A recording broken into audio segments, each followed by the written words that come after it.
बिस्मिल्लाहिर्रहमानिर्रहीम। अस्सलामुअलैकुम दोस्तों और प्यारे दर्शकों, आप सबका मेरे और आपके गज़ल नाइट चैनल पे स्वागत है। आप लोग देखते रहिए गज़ल नाइट और अपना प्यार इसी तरह बनाए रखिए। उम्मीद है आप लोग मेरा साथ देंगे।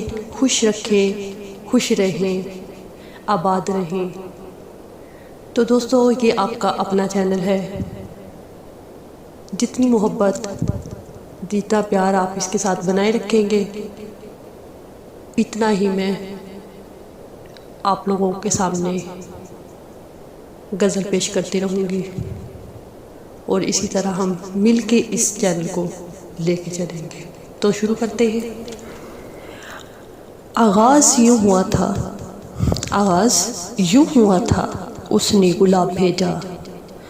मैंने किताब खोली और उसमें रख दिया वो। मैंने किताब खोली और उसमें रख दिया वो। सबसे उसे छुपाया, सबसे उसे छुपाया। इंजाम ये हुआ, कुछ खुश्क पत्तियां हैं, थोड़ी सी है महक भी, बस और कुछ नहीं है।